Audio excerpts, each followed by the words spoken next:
안녕하십니까. 신의균의 국방TV 시큐리티 뉴스입니다. 자, 오늘도 우크라이나 전황 알려드리도록 하겠습니다. 우크라이나에서 러시아군이 얼마나 또 삽질을 했는지, 저 같으면 또는 우리 한국 같으면 절대로 이런 바보 같은 전력 운영은 안 할 텐데, 정말 바보 같은 전력 운영하다가 너무나 아까운 자산들, 또 대단한 자산들을 한꺼번에 박살을 내버린, 또 당해버린 이 러시아 군의 삽질 상황 알려드리겠고요. 정말 러시아에게 우크라이나의 하이마스는 정말 공포인가 봅니다. 그 하이마스를 잡기 위해서 또 뭐 작전을 쓰다가 또 실패한 모습, 그리고 이런 계속되는 아주 황당한 이런 바보 같은 전쟁이 길어지다 보니까 이제 러시아 정치권에서 푸틴을 제거 또는 축출하기 위한 운동이 공식적으로 시작되었습니다. 보겠습니다. 자, 신의균의 국방TV 구독, 알림, 좋아요 눌러주십시오. 전과를 먼저 보겠습니다. 병력은 전일 대비 200명 사살했고요. 전차 7대 격파, 장갑차 6대 격파, 차량 6대 격파, 야포 내문 격파, 헬리콥터 카모프 52 공격 헬기 또 한 대 격추됐네요. 무인 항공기 9대 격추, 그리고 순항미사일 4발 격추 등의 전과가 있습니다. 자, 그래서 전차 7대, 장갑차 6대, 야포 내문 이런 거 보면 굉장히 많은 전과가 나온 날은 아니고요.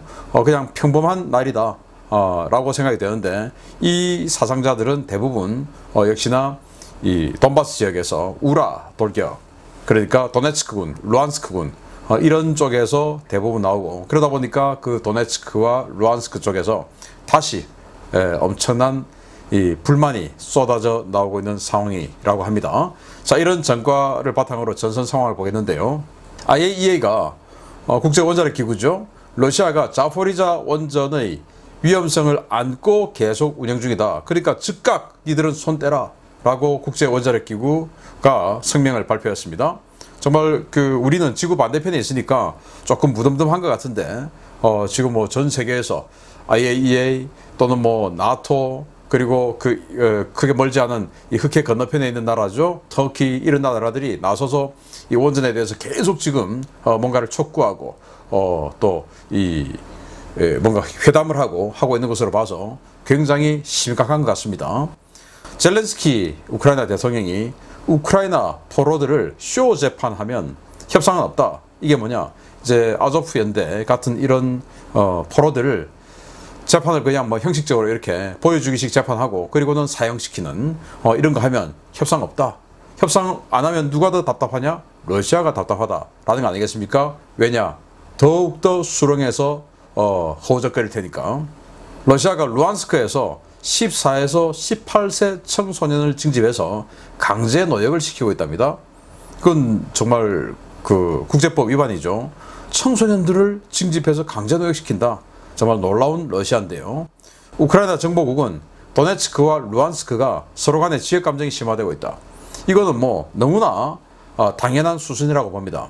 루한스크 주를 그들 말로 해방을 하기 위해서 가장 마지막 어떤 탈환 지역이라고 할 수 있는 세베로도네츠크, 그리고 슬로반스크, 이 지역을 탈환하기 위해서 도네츠크, 자기네들은 인민공화국이라고 하는 거기에서 얼마나 많은 병력들이 가서 죽었을까요?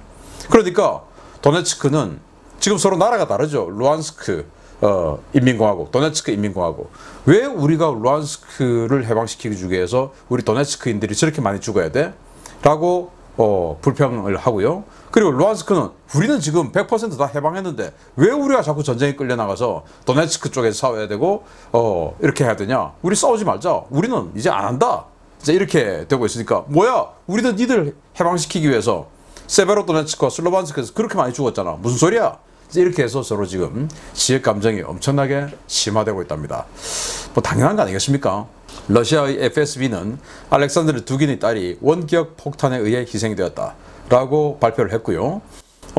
이게 어제 제가 알려드릴 때만 해도 당연히 이거 우크라이나 군의 사보타주가 아니겠나, 그래서 엄청난 보복이 따르지 않겠나 라고 생각했는데, 이게 이렇게 FSB가 발표를 하고 이걸 지금 반푸틴 연합세력, 러시아 내에 정당이에요. 여기가 우리가 했다.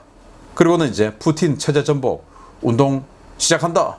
라고 선언을 했어요. 그러니까 우크라이나군이 아닌 것이었죠. 그러니까 이제 러시아 내부에서 이제는 서로 간에 앞으로 큰 피를 흘리게 됐다라는 생각이 듭니다. 우크라이나 파르티잔이 멜리토폴에서 러시아군의 군인을 범죄자를라고 하면서 이제 효수를 목을 잘라서 걸었는데, 이 제목은 뭐냐? 10대 소녀를 강간했다고 합니다. 이 러시아군이. 정말 참 어쨌든 그 둘 다 불행한 일입니다. 지금 우크라이나 헤르손주 일대 공지 합동 대규모 화력 투사를 해서, 제가 좀 이따가 자세하게 알려드리겠지만 굉장히 큰 전과를 올렸고, 러시아는 어마어마하게 큰 피해를 입었고, 이로 인해서 정말 이 헤르손 지역, 그리고 더 나아가서 크림반도까지 아주 위험하게 됐다라는 그런 내용이 있습니다. 러시아가 지금 황당하게도 자국산 전투기 부품이 고갈돼서 이제 없는 거예요. 부족한 거예요. 그래서 벨라루스에 수리를 의뢰해서 수리를 대신 시키고 있다. 마치 지금 우크라이나가 슬로바키아, 폴란드 이런 데서 수리를 대신 해주는 것처럼, 러시아가 부품이 없어서 벨라루스에게 야, 니들도 지금 수호의 전투기 갖고 있으니까 우리 거 좀 해줘, 이렇게 하고 있다라는 겁니다. 참 러시아 불쌍합니다. 그러면 불쌍하면 그만두는 게 좋습니다. 자, 러시아가 도네츠크에서 역시나 우라 돌격해서 공세를 모두 실패해서 굳은 사상자만 이렇게 많이 나왔다. 그리고 러시아가 헤르손, 이제 이 안토니우스키 대교가 끊어졌죠. 그러니까 도망을 가야 되겠고 하니까 이제 부교를 놓는 거예요. 그것도 황당하게도 그냥 폰튼 부교해서 그냥 하나하나 떠가는 게 아니고 아예 다리를 길게 놓다가 한 4분의 1쯤 나왔을 때 우크라이나군 전투기들이 날아와서 공습으로 폭격해가지고 끊어버렸답니다. 참 바보 같습니다. 왜 부교를 놓을까요? 아무리 안토니우스키 대교에 바짝 붙여서 부교를 놓는다 하더라도 그거를 공습을 못할까요? 그런 생각이 없나요? 참 희한합니다. 자, 이런 전선 상황을 두고 주요 소식 알아봅니다. 첫 번째입니다. 지난 6월부터 장거리 정밀 유도 로켓 GMLRS로 러시아군을 괴롭혀온 하이마스가 이제는 에이테킴스까지 쏘기 시작하자 러시아가 눈에 불을 켜고 하이마스를 찾아다니기 시작했습니다. 대량의 돈바스 반군이 하이마스 수색대로 나섰는데 러시아군과 손발이 전혀 안 맞는 모양입니다. 우크라이나 보안국 SBU가 도네츠크주에서 러시아군을 위해 하이마스 정찰팀으로 활동한 정찰병을 체포해 구금 중이라고 현지 시각 8월 22일 밝혔습니다. SBU는 현재 우크라이나군은 도네츠크주의 최전선 지역에서 적을 소탕 중이며, SBU는 소탕이 끝난 우크라이나 탈환 지역에서 하이마스에 대한 정찰 임무를 수행하던 도네츠크 주민 2명을 체포해 구금 중이다 라고 밝혔습니다. SBU에 따르면 이들은 사복을 입고 우크라이나 탈환 지역에 침투해 휴대전화와 GPS 장비로 하이마스 위치를 러시아군에 보고하고 있었는데요. 체포 당시 이들은 도네츠크시 서북쪽 약 30km 떨어진 셀리도브 마을의 빈집에 숨어 하이마스 포대를 비롯한 우크라이나군의 동향을 촬영해서 러시아 점령군에게 전송하고 있었던 것으로 전해졌습니다. 이들은 정확한 좌표 정보를 수집하기 위해 휴대전화에 디지털 지도 어플리케이션을 설치해 러시아군에게 실시간으로 우크라이나군의 동향을 보고했습니다.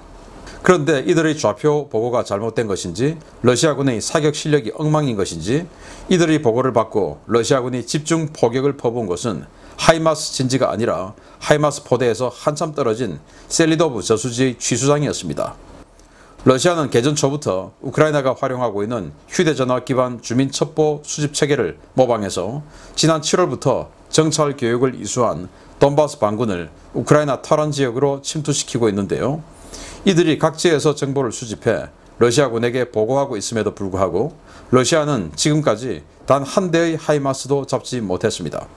워싱턴 소식통들은 돈바스 반군 정찰병들의 정찰 능력 부족과 러시아군의 화포, 탄약의 불량 문제가 결합되어 엉뚱한 곳에 포격을 쏟아붓는 코미디가 계속되고 있는 것이라고 분석하고 있는데요.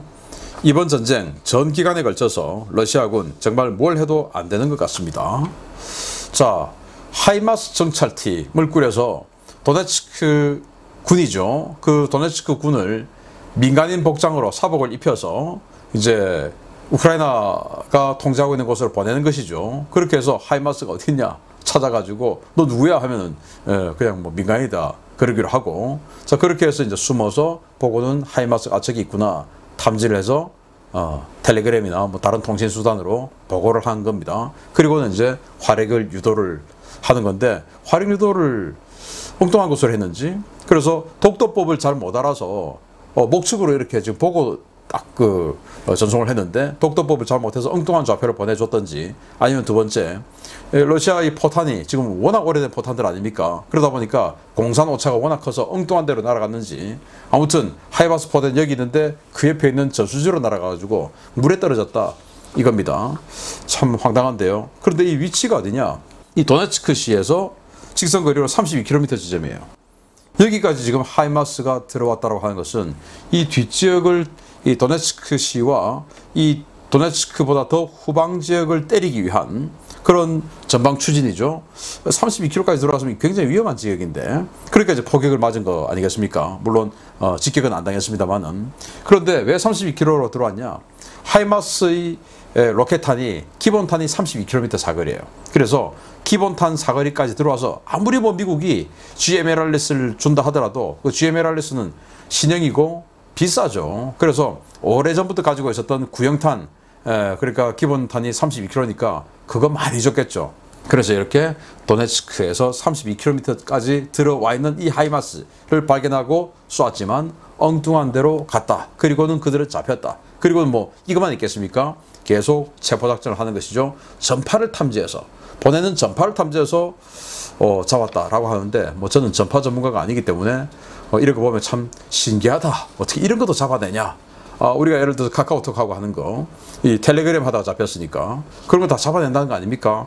참 대단합니다. 이렇게 해서 러시아의 뭔가 한번 해보려고 했던 작전이 실패로 돌아갔다라는 소식. 그 다음에 이제 러시아 내부 큰일 났습니다. 보겠습니다.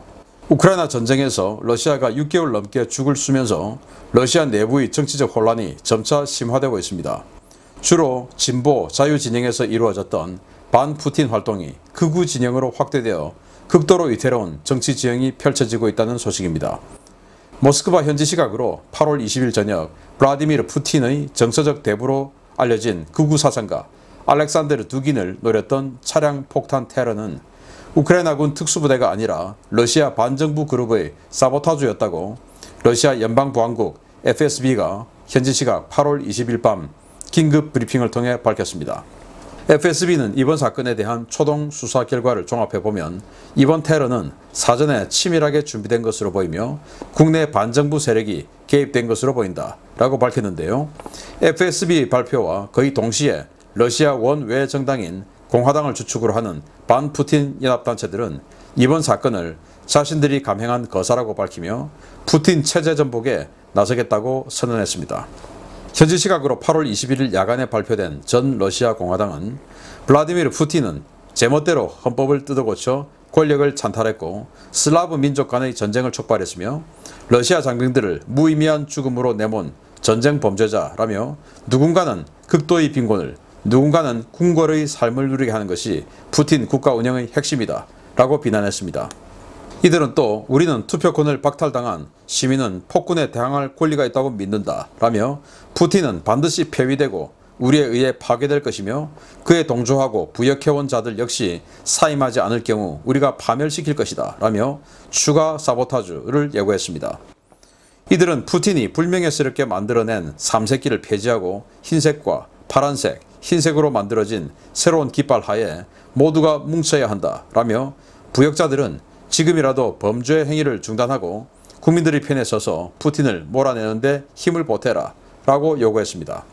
이번에 푸틴 축출 선언을 한 전 러시아 공화당은 1990년대 보리스 엘친 러시아 대통령의 지목으로 유력 대선 주자로 떠올랐지만 스스로 이를 포기하고 범우파 연합을 만들어 푸틴에게 힘을 실어줬던 보리스 nemtsov가 만든 정당인데요.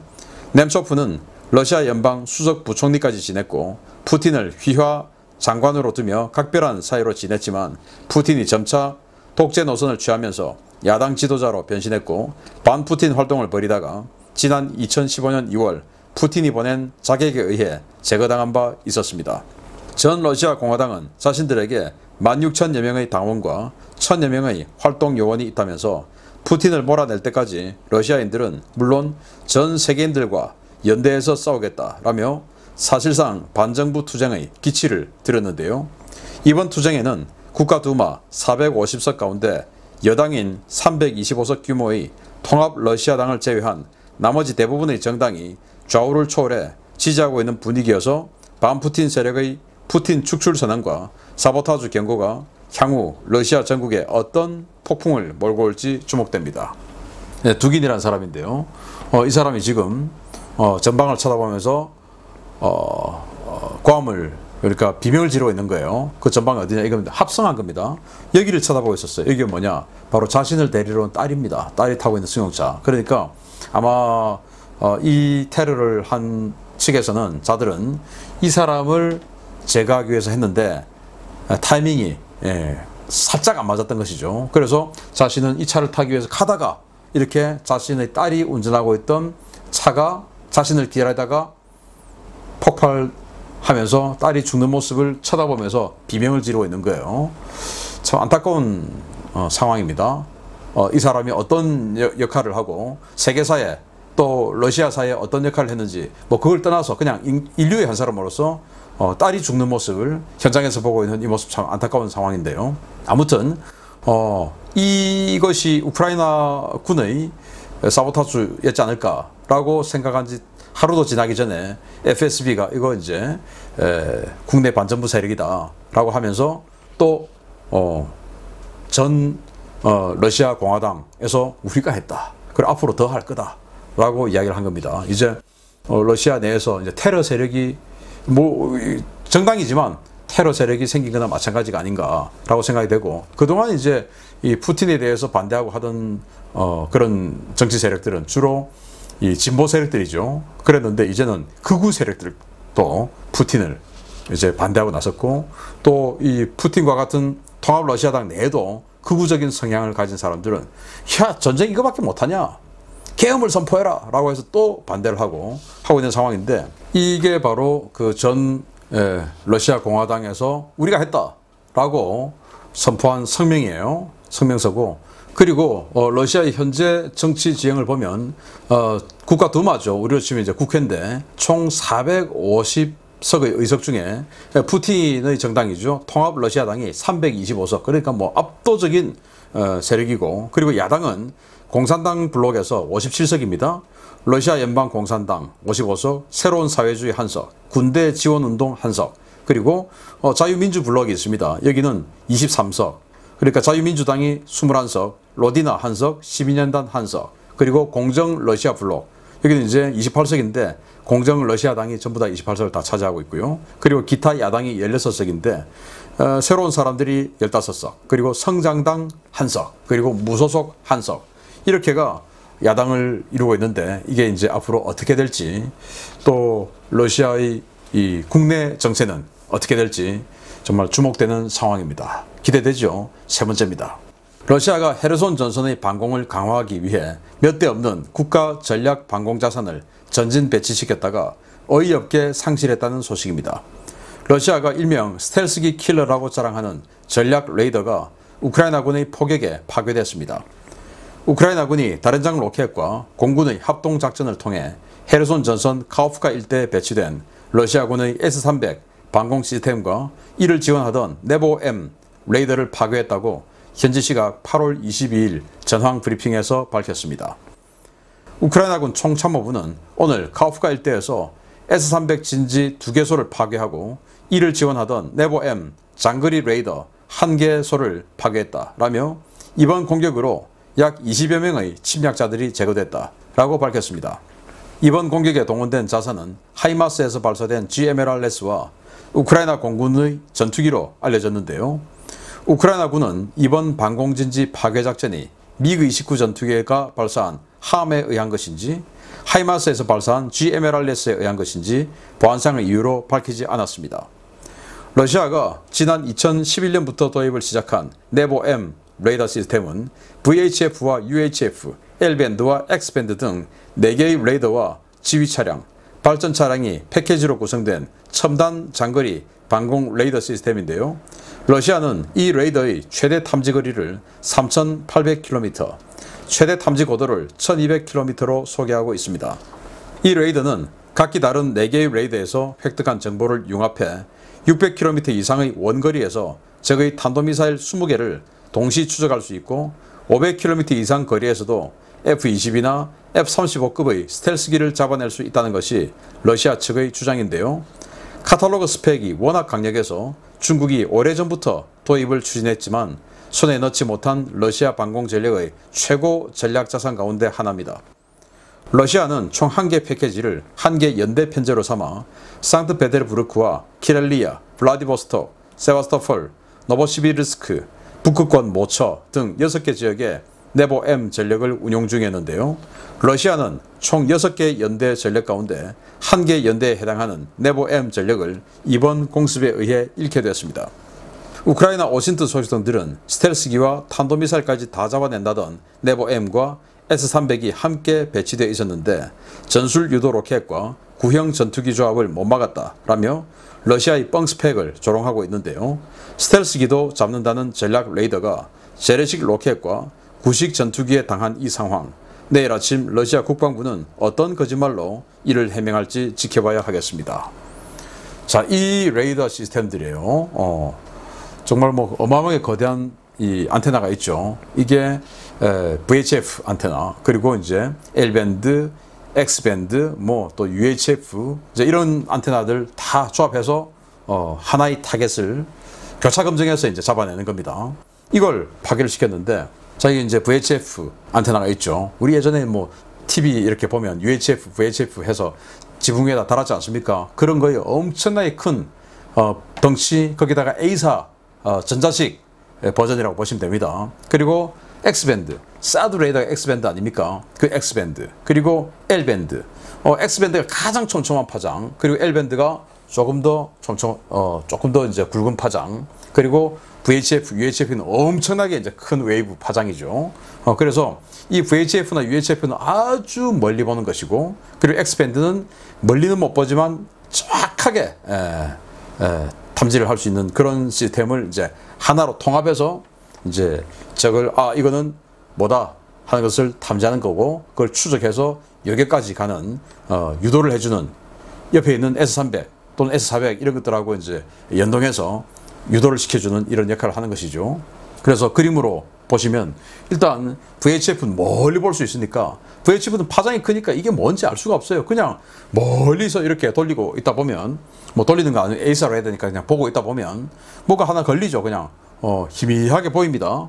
스텔스기 또는 미사일을 하면 희미하게 보입니다. 근데 뭐 파장이 이제 크니까 좀 있으면 여기 왔네, 좀 있으면 여기 왔네, 이제 미사일 같은 경우 속도가 빠르니까 여기 왔네, 이제 이렇게 되는 것이죠. 자, 여기 뭐가 있으니까 자세히 보자.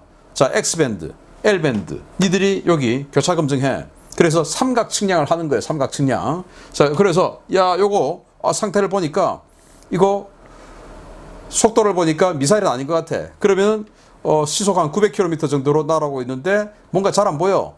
그런데 이 정도 같으면 이거는 스텔스기구나. 뭐 이제 이런 식으로 판단을 하는 겁니다. 그렇게 해서 옆에 있는 S-300, S-400 지대공 미사일들에게 여기다가 쏴 해가지고 이제 공격하고 하는 뭐 그런 건데, 그걸 러시아에 6개밖에 없는 걸 세바스토폴에 이제 흑해함대를 지키라고 아마 하나 있었겠죠. 그걸 지금 북상시켜서 헤르손, 노바카우프카, 이 카우프카댐 인근까지 북상을 시켰는지 모르겠는데, 아무튼 6개밖에 없는 것 중에서 하나, 그리고 이 근처에서 같이 이 레이더와 같이 작전하던 S-300 지대공 미사일 포대 2개가 한꺼번에 그냥 파괴됐다. 그러니까 미그-29 그리고 GMLRS의 공격에 의해서 다 파괴됐다. 그런데 미그-29는 스텔스기 아니죠. 완전히 구형 전투기죠. 근데 이거 왜 못 3,800km라고 하더니 못 잡았죠. 그리고 GMLRS 그냥 뭐 스텔스 형상이 아닌 그냥 로켓 아닙니까? 그렇다고 극초음속 미사일처럼 속도가 어마어마하게 빠른 것도 아니고 그걸 왜 못 잡아요? 이 정도로 전략 레이더라고 하는 게, 그러니까 러시아는 입만 열면 뻥스펙, 거짓말, 돌아서면 뒤통수, 이런 것을 한 번 더 확인할 수 있었다. 그렇지만 어쨌든 러시아로서는 6개밖에 없는 전략 자산을 하루에 잃어버렸고, 그와 함께 S-300 지대공 미사일 시스템이라고 하는 정말 이 전방에서는 소중한 방공 시스템을 한꺼번에 잃어버렸다. 그러면 이제 헤르손, 자포리자, 또 더 나가서 크림반도까지 거의 뭐 제공권을 상실한 상태에서 우크라이나 공군의 전투기 활동을 제어할 수 있는 이런 자산들을 한꺼번에 다 잃어버렸다. 완전히 그냥 하늘 다 열린 거죠. 러시아 큰일 났네요. 계속 알려드리겠습니다. 마치겠습니다. 감사합니다.